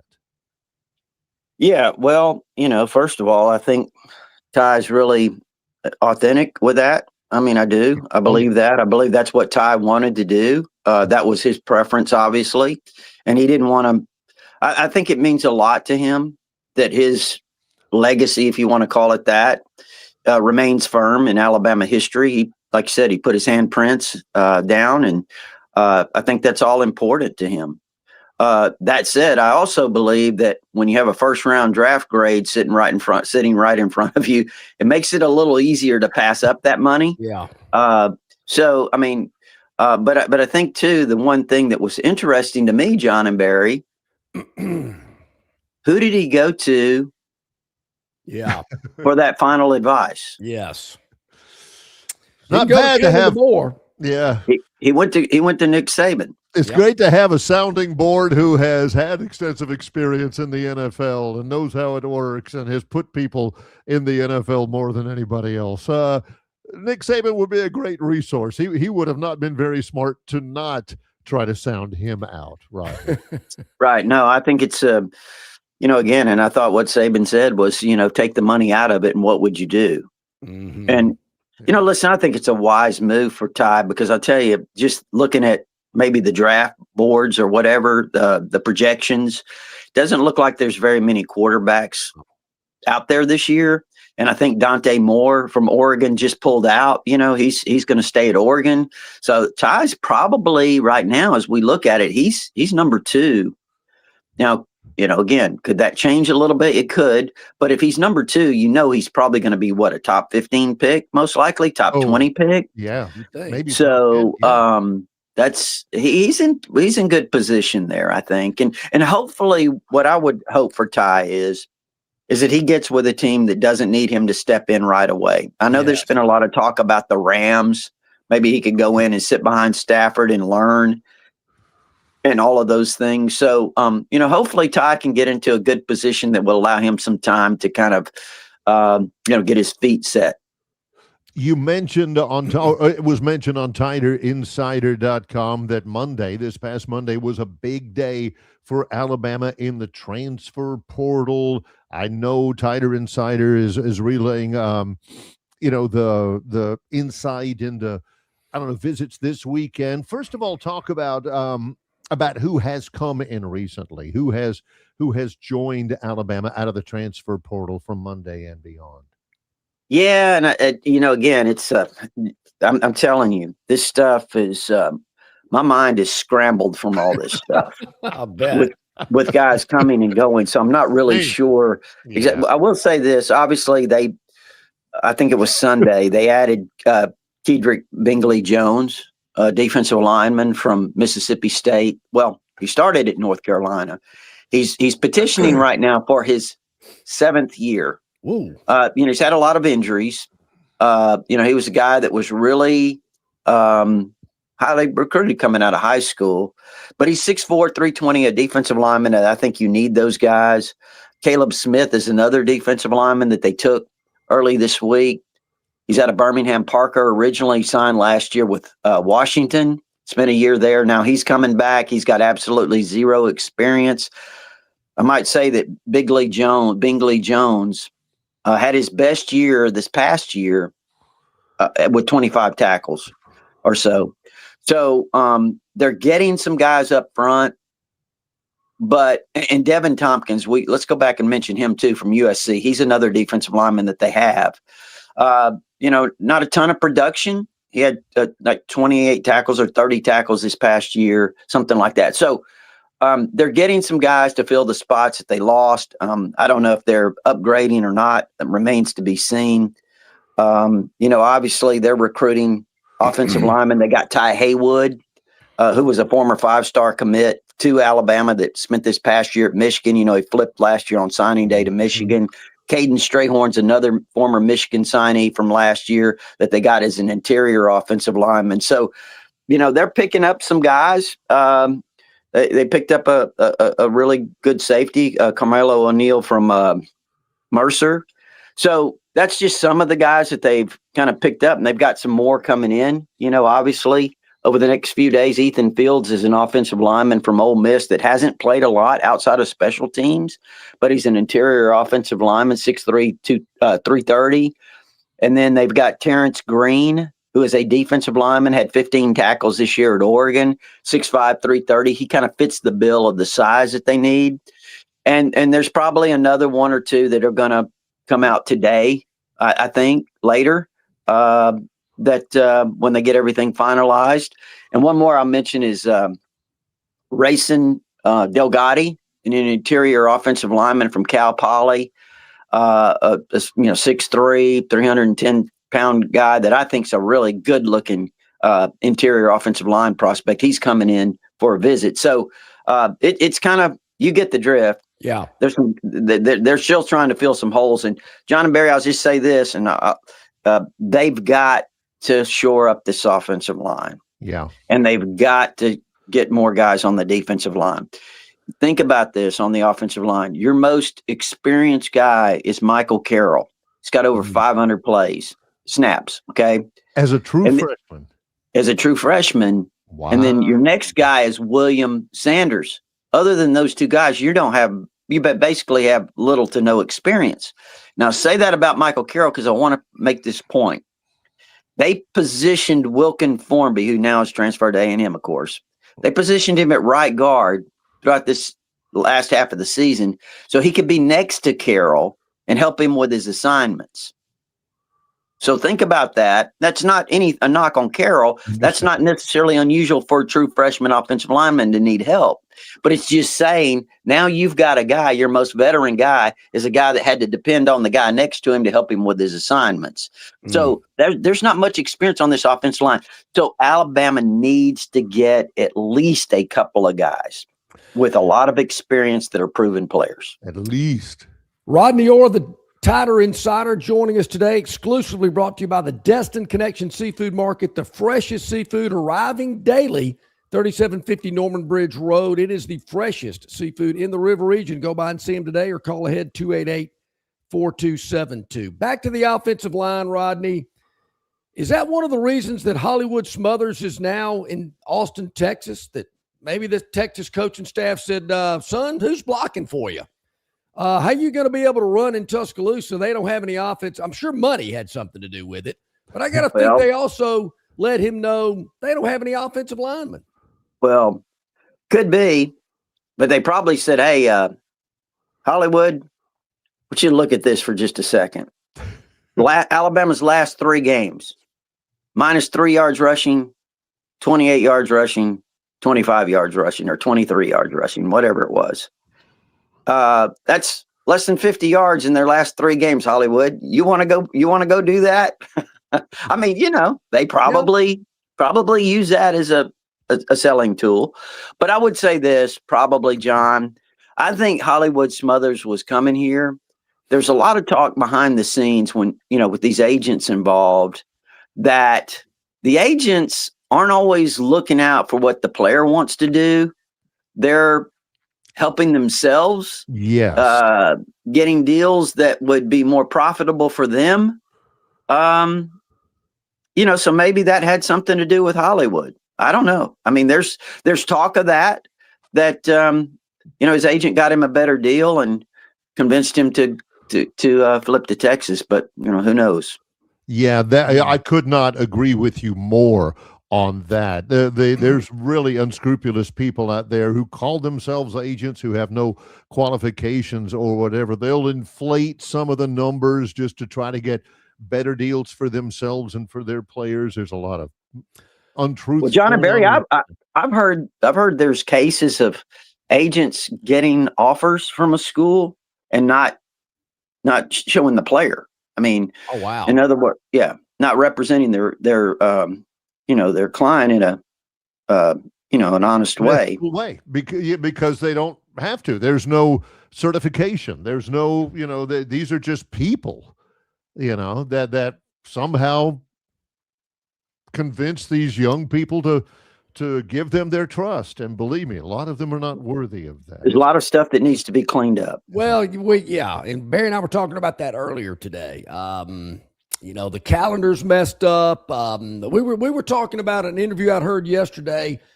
College fans don't want to hear, well, it's getting more and more like the NFL. But I do think there's some aspects of the NFL that the college game does need to adapt. Absolutely. And one of them is you don't hire a coach in the middle of the season. In the NFL, the season's over, then you go hire a new coach. Yeah, right. And for college to let a guy go from one SEC school to another, and the season's not even over. Yeah, that's ridiculous.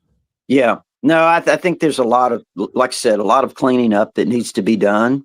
Obviously the way this free agency kind of deal, you can leave on a dime. Yeah, come on. And again, all the tampering, as you mentioned earlier, not just with players, but with coaches. I think this has to get cleaned up. And like you said, where we are right now, all of a sudden the NFL model looks a lot better. in terms of moving forward. I mean, again, you wish it could be like it used to be. And I know people say, well, they were cheating and all of that. But I do think you have to move towards that NFL model, and to me, as quickly as possible. Yeah, just to streamline things and keep people like John and Rodney and me from having our brains scrambled by all of these different things where it seems like the wild My west. head's hurting. Yep. Rodney, this is a question that we've asked all of our guests this week, and I really was thinking about you when I thought about it earlier this week. You cut your teeth on high school recruiting. 30 plus years ago when we first met, you were our guy to talk about high school recruits. Right. What's more important today, high school recruiting or portal recruiting? Yeah.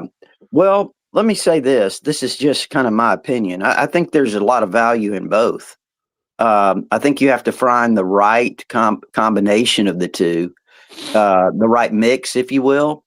But I think you have to, the way it is now. Now, look, if the rules change, it can go back towards high school, because what I'm saying is if these guys sign multi-year contracts where they're staying in schools where they can't just transfer out, then all of a sudden you start moving back towards high school, right?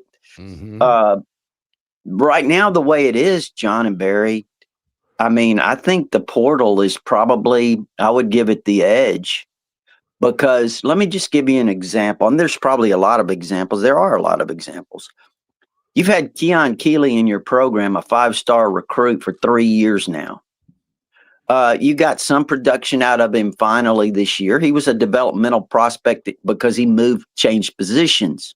Right. Okay. So now Keon Keeley, after 3 years at Alabama, is headed to Notre Dame. So there's a lot of those. Noah Carter's a player that I think is an outstanding player at Alabama, outstanding prospect. He spent 2 years in your program, and now he's headed somewhere else to Georgia Tech. All of the development that you've done, all of the resources that you've expended on their development has now resulted in a player who's actually, when it comes time to actually produce and bear the fruits of that development, is doing all that somewhere else. And you can there's probably a lot better examples, Those of that. Examples, though. But again, I think that you have to be successful in the portal. You have to recruit those guys, but they're ready to play. And that's why Lane Kiffin adopted this system. Look at what Cignetti has done. And I'll say this one quick, because I know you got to go.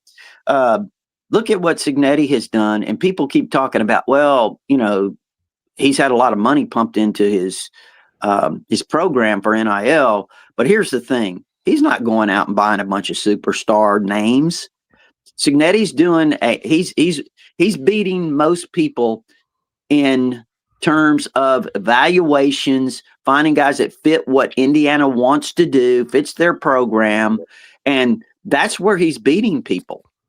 That's where he is beating people, getting the right people to fit his system, through the portal.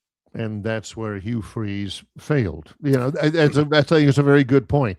Rodney Orr, TigerInsider.com. How do people access it all and become a part not only of all the information, but become a part of that active forum community as well? Yeah, you're right. It's active. TigerInsider.com. It's only $48 a year, and you can get instant access with your credit card if you prefer. There is an address there to send a check, and that gives you all our premium information. But also, as you mentioned, the community, the all sports forum there. It's a lot going on. It's a lot going on, man. It's been hot and heavy. It's not for the faint of heart. Let me just tell you that right now. It is not for the faint of heart. You better be wearing your big boy pants when you get on that forum. Yeah, you know what you're getting into. But I will say this: it's a little, and maybe people aren't aware of it. But if you hit the search button and you type in TR or TI-R, it goes right to Rodney's post. So if you really know the nuggets and the info, do that. And you're getting the real stuff. If you want some humor and some zingers, then you go to the other board. Yeah. It's crazy. TigerInsider.com. Thank you so much, Rodney. We appreciate you. Guys, I appreciate it. You take care. All right, buddy. Thank you so much. Rodney Orr, the Tider Insider, brought to you exclusively by the Destin Connection Seafood Market. The freshest seafood arriving daily. You can pick it up yourself or they'll prepare it for you. Either way, call ahead 288-4272. Your order will be ready for pickup. Nobody has a larger selection. Nobody has a larger variety, and nobody has fresher seafood than the Destin Connection Seafood Market. All right, here's our challenge. We've got 35 minutes left in the program. Okay. For the Phantom's Daily Dog. Which is coming next. For Bart Heisch. Coming after that. The Hoops Insider. Yep. And our Gurn Jr. We can do it. Victoryland 777 topic wheel. So roll up our sleeves. We got work to do. It's Longshore and McKnight in association with Yellowhammer News, presented by Bud Light.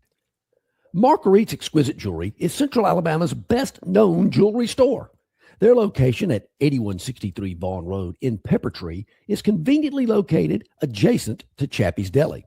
At Marguerite's, they have every jewelry item imaginable because they make it. They really make it. From rings, necklaces, bracelets, earrings, and much, much more. Marguerite's can also repair, clean, and rework any jewelry item that you want to bring back to life. Whether you're on a budget or have no budget at all, Marguerite's has all types of jewelry for everyone. Go by and see them today or call 270-0074. It doesn't matter if you're running drills at the park, playing pickup on a Saturday, or sinking the final putt. When you compete with your friends with Michelob Ultra on the line, competition isn't that friendly. The trash talk, next level, and the stakes, oh, those are crystal clear. With only 95 calories and superior smooth taste, it's the ultimate trophy. Superior is worth playing for. Michelob Ultra, superior light beer. Enjoy responsibly. Copyright 2025, Anheuser-Busch Michelob Ultra Light Beer, St. Louis, Missouri. Pravel Carpet is the most trusted name in flooring in the River region. Ray Bowles and his staff have an extensive line of Mohawk, stain-resistant carpeting in all the latest styles and colors. Pravel Carpet also has hardwood, vinyl, and ceramic tile for all of your flooring needs. Professionally installed at the absolute lowest prices. Take advantage of cash and carry vinyl plank at just $239 a foot. Call them today to set up your free measurement for your home, office, lake house, hunting camp, or wherever you need flooring. 285-8117. That's 285-8117. Or drop by 2201 Cobbs Ford Road in Prattville for Prattville Carpet. Okay, welcome back in, everybody. About 27 minutes past the hour here on a Thursday, Longshore and McKnight. Make sure to hit that like button, hit that subscribe button. Really appreciate that. Means a lot. Also, check us out at Yellowhammer News and yellowhammernews.com. A lot of people check us out through Yellowhammer News' Facebook page, and we really appreciate that. Also, you can go to YouTube, Instagram, Spotify, you name it. We're there. X, Apple iTunes. We really appreciate folks checking us out on so many different platforms there. Whether you watch us live or you watch us when it's on your time, at your convenience, in your car throughout the day, or watching us later on, a lot of people do that. We really appreciate that. We get it.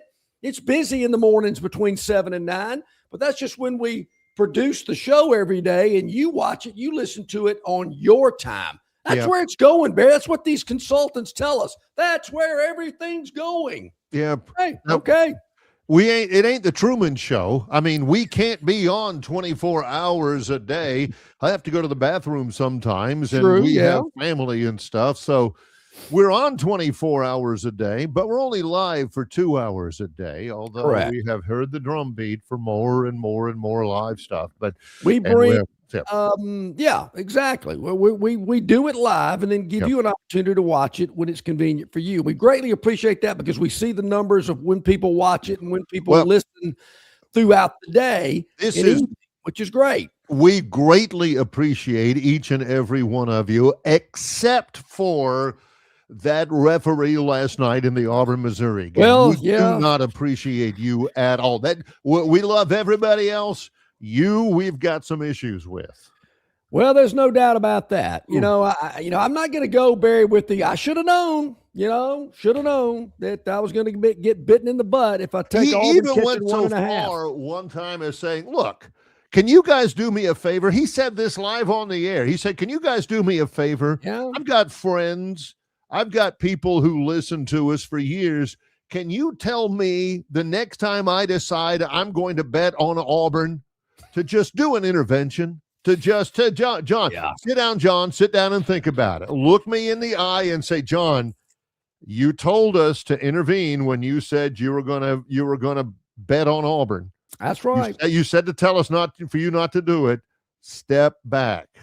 Trying to quit smoking, trying to quit drinking, whatever it may be.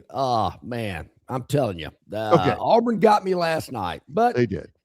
I can't say it's the last time that's happened. But anyway, let's move on and talk about today. Okay. All right. Even though Auburn did get beat by 10 last night, we were catching 1.5. Didn't matter. Yeah, Barry might have mattered right when that phantom foul was called. Might have mattered then. But Stephen Pearl, I'm talking to you. Don't make a comment like this unless you're going to do it at about 8:00 in the morning. Don't give it to me post game. We lost this game before we even got here. Whoa, wait a minute. Would have saved the Phantom a lot of angst, a lot of anxiety if he had known that. Walking onto the floor and saying, fellas, we ain't winning this game. I mean, that's like adding salt to the wound. I know we lost. I know you didn't cover, but you know what? We lost this game before the opening tip. Well, thank you. Appreciate that. That's like a direct slap in the face. Yes. The Phantom's not going to forget that one, Stephen. Yeah. Not going to forget. In the world of handicapping, you got to let them go. Just let it go. But this one's going to hang around a minute. All right. What do we got today? Well, Barry, we're going to go back out to L.A. We're going back out to California, the city of angels. Now, I love L.A. Yeah. Like love Randy it too. Newman. Heading out that way in about a week or so. Matter of fact, my number one child's heading out there today, believe it or not. Wow. I'm going to miss her out there by about 3 days. But anyway, we had earlier in this week on Tuesday, the Lakers were a dog at home to the Atlanta Hawks. They were catching like 4 in that game. They won that game by like 28. Phantom doesn't forget those either. No, 141, 116. I know I'm close somewhere in there. I'm doing the math in my head as I talk. But anyway, Lakers won the game as a dog. Won it big. Yes. They have sat around and luxuriated in that win. Did not play last night, but they are playing tonight. And we're heading back out there because they are taking on the Charlotte Hornets, who the last game the Charlotte Hornets played, Barry, was Monday night against the LA Clippers. So they've hung around lost now. by 8 points. All right. They're going to take on the LA Lakers tonight. Charlotte's had a couple of days to adjust, get accustomed to that Pacific time zone. The weather, probably had a couple of practices as well, get their legs back under them. And they're taking on the Lakers tonight. And now the Lakers are a favorite. They're a favorite, the same number that they were a dog earlier this week to the Hawks. Now, do I think the Hawks are that much better of a team than the Charlotte Hornets? Okay, it's true. The Hornets are a young team. They've done a great job in building this roster, got off to a hot start, but they're not much better. The Hawks aren't much better than the Hornets. Barry, we're going to take the Hornets, who are well-rested, catching 4.5 tonight against the Lakers. Yeah, I don't know if Luka Doncic or whatever his name's playing. I don't know if LeBron's playing, but LeBron ain't going triple-double against the Hornets tonight. Ain't going to happen. We're taking the Hornets plus the 4.5 tonight. This is one of these games, Barry, you got to look deep for. Yes. Well, and I like it. We like the Hornets and the points tonight. That's what I want to do. I want to look deep at some of those. Is Brandon Miller, LaMelo Ball, those guys, are they doing enough to get them inside the 4? That's what the Lakers are 24-14. The Hornets are 14-26. Okay, all right. The Lakers have a better overall record. Yeah. But I'm not buying it. Am I smelling upset? Maybe not. Yes. But 4.5, I will take it. Yeah. There's your dog, the Hornets plus 4.5 at the LA. This is a look ahead game for the Lakers, Barry. Well, they're not paying attention to the again. Hornets. I was looking deep at that one. I'm going to have to look deep at that one, just like I did this. I had no idea, as we bring in Bart Heisch, what in the world about Illinois Northwestern? I'm telling you, Barry. Necessitated a text from Bart Heisch, John Longshore. I'm looking at it. John told the story earlier, Bart, and I'm thinking, what in the heck did Bart see in that Illinois Northwestern game? Martinelli, the lefty. Yeah, stroking it, Barry. I'm telling you, the guy can. He had a lot of attention on him, Barry McKnight. He had a lot of folks paying attention to him all night. But Jake, you know what? John Dude is Longshore averaging loved? 24 points a game. He's leading the nation. Nick Martinelli. He sounds like a bartender. And you know what's crazy? That's really good. John, I know what your favorite play last night was when he drove it left going to the baseline and they doubled him and he went behind the head pass. How about that? I mean, that is talent. That's Bird to McHale right there. Barry, you got to get on the Bart Heisch college basketball text chain to know what game to check out. Now, Barry was doing a game last night, and he was busy. Yeah, I know.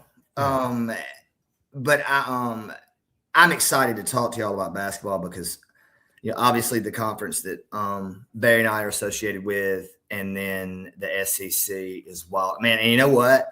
The Phantom sounds like, I don't know who's got it worse this week, the Phantom or Virginia Tech, with those 3 buzzer beater losses and 1 half-court shot last night. We started out the week great. We had the Lakers against the Hawks. The Lakers are getting points at home. They blow the Hawks out. Things are going great. And then Stephen Pearl tells me, well, we lost this game before we got off the bus last night. I'm thinking, don't tell me that. That's like for all your softball, slow pitch softball playing listeners. That's like the, hey, good tourney, way to hit it. Speaking, about second or third inning of that second game before you go 2-2. Speaking of buzzer beaters, there were 2 in the SEC last night. Ole Miss gets a tap in to win at Georgia. Kentucky gets a buzzer beater from Malachi Moreno to escape from a deep hole at LSU. If Moreno hadn't hit that one at the horn for Kentucky, would Mark Pope be the head coach of the Wildcats today, Mark? Yeah. He's in trouble.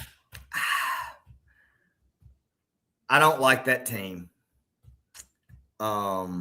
They're better without the I think they're better without the left-handed point guard playing all the minutes. I think the ball sticks in his hands. Lowe, I think is his name. Yeah. And he's hurt his shoulder. But when that happened against Mississippi State, Kentucky was able to go bigger with Aberdeen. People will remember Aberdeen that played at Florida on the national championship team last year. Transfer. Yeah. He's getting the ball in his hands more, always having to be more creative. Kind of like Pettiford at Auburn, kind of like Mark Sears at times. Left-handed point guards, the ball sticks. I don't know why. Jalen Brunson. It's just like that. Yeah, applicable. But no, Barry, I think they're one game back, and they're not great. But who is?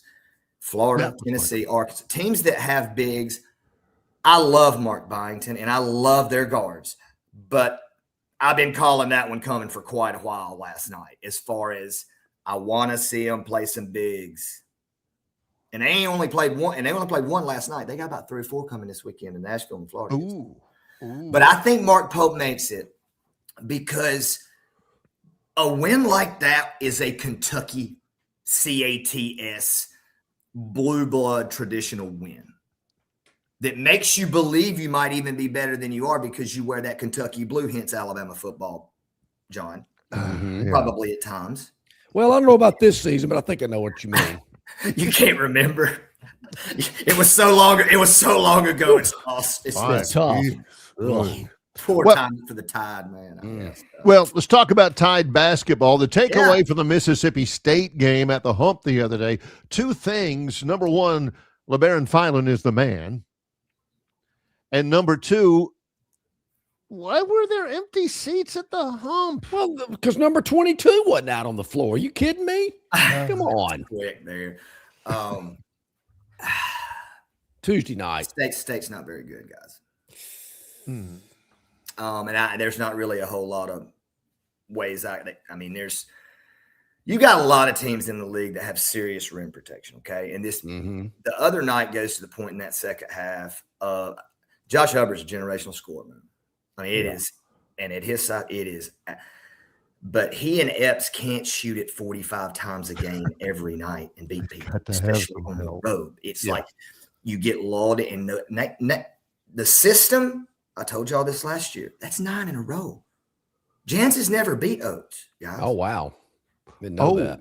It's like 12 out of 13. This is not a rivalry anymore. Now, let's not get it twisted. And this is talking to someone who owned the rivalry. This is not a rivalry right now. Yeah. Hunter Johnson texted me or put me on one of his texts after the game, whatever. And all I could say was, congrats, pal. I ain't got nothing. Because I will tell you this, Barry, and I don't think anybody else in the SEC except maybe LSU has to go through this. You ready for this? And before Bucky got there, maybe A&M. All right. Our folks were looking forward to 1 month from yesterday in baseball. That's what they focused on. Yeah. Yeah, that's a fact. Now, that's all you see on Mississippi State Twitter right now. Duty Noble. Baseball. Hofstra is going to be the biggest game that's ever been played in NCAA baseball coming that first game. Hofstra pride. But the point, the teams that can't rebound and can't protect the rim and are very vulnerable to turnovers. And the last point is have small guards. That's what you saw the other night, size and length. Fallon showed you why he's a top 5 pick. He showed you. I mean, State's guards just couldn't go. They were just toying with him out there. Couldn't stay in front of defensively, this is not the same Chris Jans team that we've seen. I think they will. The schedule actually is kind of favorable early and then kind of favorable late to where now Jans can coach. Don't get me wrong. But I'm going to say you missed in the portal. I'm just going to say that you might not have as many 4 and 5 stars sitting over there to choose from as Alabama. Alabama had 8 players that night, Barry and John. 8 players. And it's just not happening. And it's I think it's a danger time this weekend. Got to beat Ole Miss this weekend. Yeah. Final Four reunion this weekend. 7:30 in Starkville. Everybody will be there. Wait a minute. Let's take Final Four reunion weekend. So is a little golf involved? I mean, what are the social activities around? I really don't want to get into how they're doing it. There's a taffy pool. They're probably playing some Chinese checkers. There will definitely be some dominoes involved at some point. Okay. And not the pizza. Not the pizza. No, not the 2 choices for $6.99. Can't wait to hear about this next week. So let me ask you this, Bart.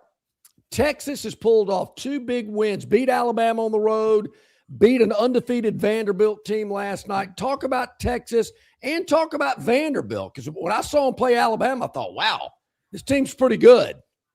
Well, they also played Alabama without Aiden Sherrill, and that's a completely different animal. That's a fair point. I get it. Aiden Sherrill is the key to Alabama. Okay. I've always been saying it's Reitzel. It ain't Reitzel. He ain't played in half the games. He's hurt the other night. Aiden Sherrill brings rim protection. But what he also does when he can make a couple of threes is bring the other big out so those big guards can go in. And Allen is a stud, by the way, number 5. Amari Allen. I had no idea who he was in November. But here's the thing, John, about Vandy to me. I love their guards. Obviously, Duke Miles well. Montgomery, Troy. Really good player, but he's even gotten better. I mean, he is a big shot taker and maker. There's a big difference in that. But Tanner's one of the best guards in the league. He may be a first-team All-SEC guard. SEC Player of the Week this week. I think it's going to be really tough for anybody to outplay Acuff. Acuff is really good, and he's going to get the time and looks. And there's some really good guards in the league. But for me, I don't remember what the line was, But last night, I think Vandy's Big scored 1 point in 40-something minutes. They played it big. Bortakakis or whatever. I mean, he just was – Vandy's guards couldn't finish at the rim, Barry, or in the interior. Texas's guards were physical last night and big enough. And Sean Miller's figuring this team out a little bit. They got experience. They got Tremont Mark, man. Yeah. Tremont Mark defensively was enormous last night with his experience and his left hand on right-hand shooters when they were driving, trying to finish, contesting. That's a big deal when you put a lefty on a righty. People don't realize that, man. It's an advantage defensively. Okay. So what do I make of Vandy, John? Yeah, they'll be there. They're going to win a lot of games at home. But when they play Florida this weekend, but think about when they catch Florida. They catch Florida at home on a loss. A lot of this is timing. Yep. Mississippi State catching Alabama when they caught them. Florida. Kentucky the week before. Yeah. Florida struggled in the non-conference. Now they're beating the crap out of a couple of teams in a row. You could see that in a bad league. Let me rephrase that. This league is not bad. That's not the same. In a down league from what you saw the league be at the peak of its existence as a conference last year, with a somewhat down league from that, you're going to see blowouts on the road. You're going to see games coming like when Vandy's got Florida coming in on Saturday and they're undefeated, and you got to take a trip out to Texas. That's a danger game. Without question. But the other thing you'll see is games like last night. Huge win for Ole Miss. Oh, my. Like, literally, maybe season saving. If you go into state this weekend with a loss there and go 3 games under 504 in this league, it's going to be hard to make it up. But it's going to go like this in the SEC. And you're probably going to see the winner have about 12 or 13 wins. Wow. Okay. Yeah. It maybe down from last year, but last year's the best league I ever saw in the history of college basketball leagues. Yeah. So we've talked about Michigan, Purdue, Illinois, some of these Big Ten teams, whatnot. You hit me up with Northwestern last night. So I got a little look at them. Any other teams out there that's caught your eye early? I know it's early in the year, but want to make sure I don't miss anybody or miss any player that you're high on. Well, I didn't. I wasn't really texting you about Northwestern and telling you just how much Chris Collins looks like his daddy now. Yeah. As much, or as that their team's very good compared to. I just wanted you to see that left-handed score, bro. Yeah. To me, I think there's games this year. But one thing I really like is like last night I caught Michigan tip at like 9 or 9:30. That's 9:30. Perfect. 9:30. Yeah. Now, John, I know you're just starting to get loose. Just warming up. Yeah. Oh yeah. Yeah, I'm a night owl. Yeah, but I like that Big Ten setup to where I'm going to be able to catch Iowa at USC, a game like that. I love that. But you asked about players. Yes. With the kid from what's the freshman's name? Not Williams. From Kansas. If you like shooting scores, he's going to be the one to watch. If you like all around players, catch BYU. DeBonson may be the top pick. He is. Yeah. He can do everything. He's long. Yeah. If you like interior post players, the kid from Texas is really, really, really good. Alabama got to see him. The freshman, Bortakakis, or I think I'm saying that right. Or y'all know who I'm talking about. Yeah. I think Josh Hubbard's on that list, John, of guys that he's a must-watch guy. But one thing I don't want Alabama fans and SEC fans to take for granted is how quiet LeBaron Filan's greatness is. And yes, LeBaron, you think about him, and he's a good player. LeBaron Filan right now is 10th in the nation in scoring, 22 points a game, and every once in a while he can absolutely, catch fire. How many guys, John and Barry, have you known to this point in a college basketball season that average a quiet 22? Yeah, that's my point. 22, and everybody's like, really? Huh? 10th in the nation in scoring. But He's even better defensively. He can guard 4 positions. For sure, 3. I mean, you saw what he did to State's guards the other night. Now, Epps got hurt, but I'll tell you the team that nobody's looking at that I think can compete with Michigan, that I think Nebraska's really good. I think they'll come back a little bit. Nebraska 17-0, the Fighting big time comeback at Indiana. Man. Yes. Bro, they were down 14, John. Yes, they were. Conaway couldn't save them. But the team is going to be there. When has anybody ever thought about men's college basketball? Oh, Nebraska. Yeah, sure. I mean, nobody thinks about Nebraska. I mean, Fred Hoiberg, come on. Yeah. The Fighting listen, I'm going to tell you the team now, and they're going to beat you. When you see a bracket come out, if you don't pay attention to no more basketball, you better have the Iowa State Cyclones in your bracket to go to the Final Four. Number 2 in the pros. They got an unbelievable matchup on the inside with Malicic. He's all right, John. 20. I think he's number 22. Yeah. 22 or 23. Milanovic, whatever his name is. Malakowicz. That's it. Yeah, that's not it, but it's close. Bart, I'm going to tell my daughter about Iowa State. You know, she finished in the top 10 of the ESPN bracket contest last year. There were like millions of people that were in it. She finished in, I think, number 7. She was 7 in the world, I guess you would say. She don't need my help. I told her the other day, I said, have you already started looking at your bracket? She goes, is basketball season even started yet? I went, whoa. But guys, Otzelberger wears the best medium. It's worth tuning into them to see his medium. But the way they guard, the way they play defensively, they guys know their role, but they literally have 3 pros. And the one guy I was talking about, John, yep. You got to be careful with this, and especially on this show, I'm sure. Yeah.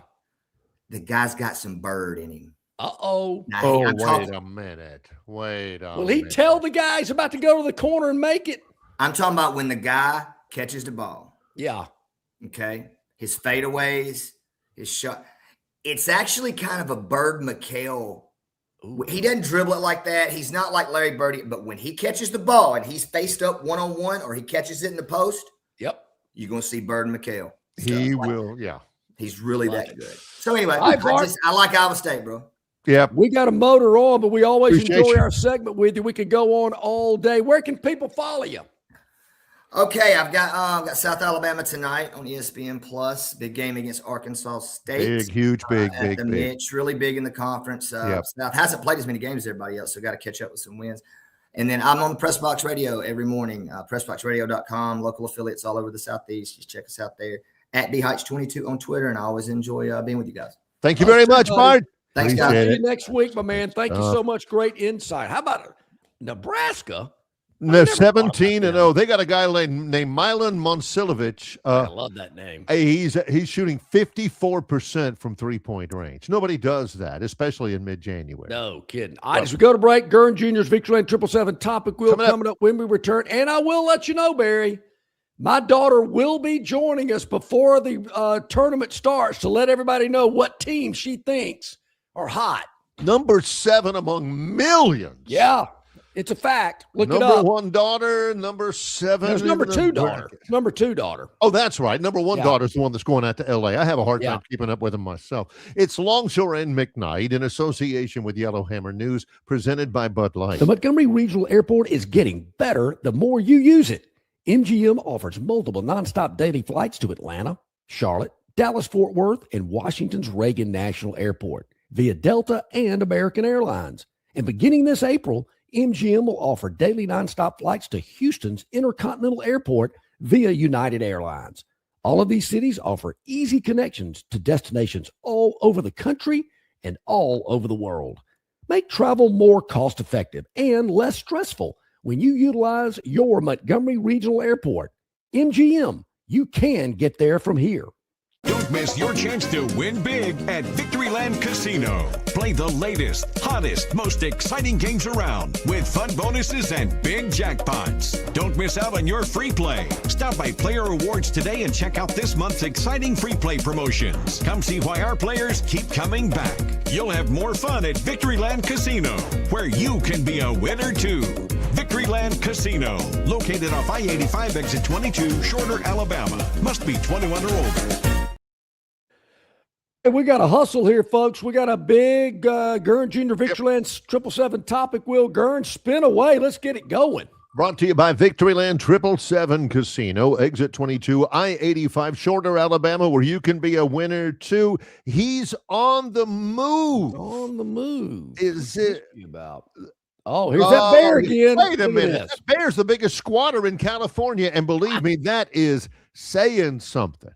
Bear, why don't you move to a tree, or why don't you find a cave? What are you doing at anyway? You're supposed to be hibernating. Now he got thrown out, or he left. Yeah, his home in Altadena. Evidently, he's gone to 2 other houses. Well, now that he's out in the open, can they not get animal control to take him back out to the woods? Come on, go old school on him, like the Will Ferrell character, and get the trank gun out. Shoot him in the bleeping neck, Unbelievable. That shouldn't be a problem. That bear should be hibernating. He's a bear. He needs his natural environment. It's not a basement in somebody's house. Tell you what, Gurn, keep track of this, okay? Yeah. We want to have a bear update later on, maybe first of next week or something. Yeah, like no that. kidding. I want to know where that bear is before I head out to California. Yeah. All right, let's spin away, see what we got. Here we go. Here we go. It is spinning. Look at those colors. Ooh, looking like green. That's like Barry's shirt yesterday. Same color. Record setting. World Cup. Yeah, the 2026 World Cup, John, that is the biggest sporting event on the planet. 2026 is going to be held in North America.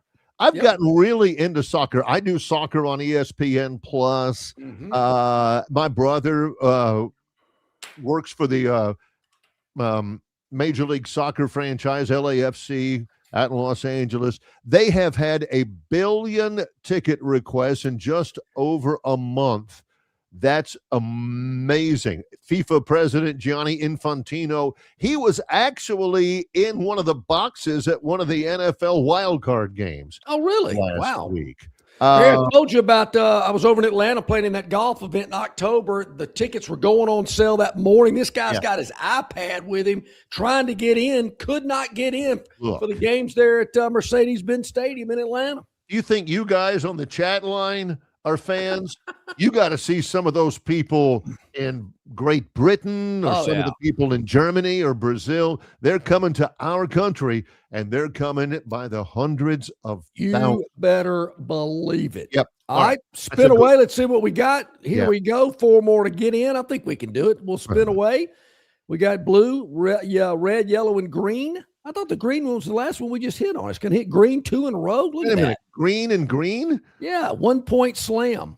What does this mean? That sounds like something you get at Denny's. 1 piece of bacon. The Australian Open's 1 point slam. It's part of the Grand Slam for tennis. Right. An amateur? Wait a minute. Jordan Smith, an amateur. By the way, the guy who was SEC Male Athlete of the Year to beat out Cam from Tennessee, his last name was Smith, but it wasn't really. I think it was Smythe. Jordan Smith from Sydney, Australia. Beat Joanna Garland. I'm not sure yet. That's kind of embarrassing if you're a pro. It's kind of like when Rocky took Apollo Creed to the distance and Rocky won. That's not supposed to happen. Come on. Okay. All right. So there's that. You got 1 point. I guess it's kind of like an NCAA tournament bracket.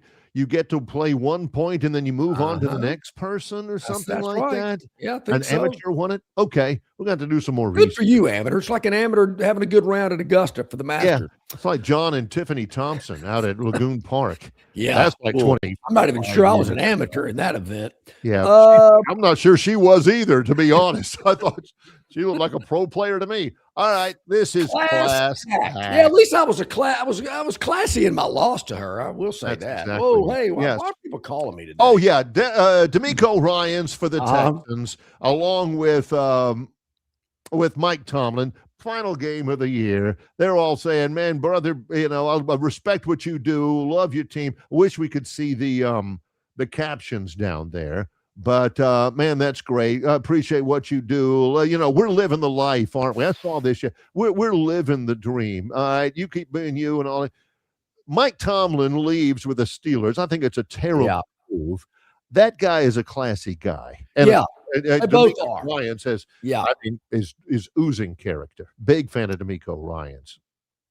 Yeah, that's awesome. I love those two guys. Maybe Tomlin knew that was going to be his last game if they lost, but still, he took time to reach out to a young coach and you know, prop him up a little bit. There we go. I did. Two more to go. Let's see what we got. It's the blue panel, which is high demand. Longshore McKnight are in high demand. Maybe that's what it is. Oh, this is about to happen. I've been kind of tracking this all morning long. No surprise. John Harbaugh, he got fired by the Ravens. Another stupid move. No kidding. And they may say they may get him at the Giants. I think they will. I think that'll happen before lunchtime today. I didn't realize the Giants are 7-27 over the last 2 years, but I know that they were bad. Everybody knew, John, that he was going to get a job quick. Titans supposed to meet with them today. The Atlanta Falcons, he met with them on Monday. I think what he's going to do is go to the Giants. Again, I think that happens really soon. But even then, a guy like that, who's one of the best coaches in NFL history, I'm not sure he can do much with the Giants, to be honest with you. Yeah, they need some work. And why would you go to the Falcons? Don't do that. No, spin away. Last one to go. We one. got to spin it to make it official. Forgot what the topic was, but we'll find it here in just a moment. Come on, baby blue. Come on, baby blue. Okay. Which is fittingly, that's what this topic's color is. So yes, it is. And look, Ebuka Okoye, he had 36. Now, remember, Stanford and North Carolina, that's an ACC game. There he is. He's on the far right of your screen. He hit for 36, true freshman for Stanford. And they win. It's at home. It's in Palo Alto, and they beat North Carolina, who was ranked number 14 in the country. Ebuka Okoye, 36 points last night. That kid is good. He's one of those guys, John, that you better look for when NCAA tournament time comes along. Everybody says, I never heard of this freshman kid from Stanford. Oh, yeah. I heard from him on Longshore and McKnight whenever he scored 36 against the Tar Heels in January. That's right. You're welcome. I mean, what a road trip. Chapel Hill to Palo Alto. For a conference game, John. Yeesh. Are they staying out there to maybe play Cal while they're out there? I mean, hope so. Might as well. All right, tomorrow we're at Stivers Ford in Montgomery where Price sells cars. The new 26s are rolling in. Great deals on the remaining 25s. We'll tell you all about that tomorrow out at Stivers in Montgomery. Ralph Michaels, Wager Talking the Gold Sheet, will join us tomorrow to preview the NFL divisional games. Also, our man Will Fisher from RTJ Capitol Hill will hop on tomorrow as well. So we got a lot going on and previewing some SEC basketball on Saturday. We've got a lot to do. Our thanks to Rodney Orr, the Tiger Insider, Jason Caldwell, great, from AuburnUndercover.com, Bart Heisch, our Hoops Insider. He's John Longshore. I'm Barry McKnight. It's Longshore and McKnight in association with Yellowhammer News, presented by Bud Light.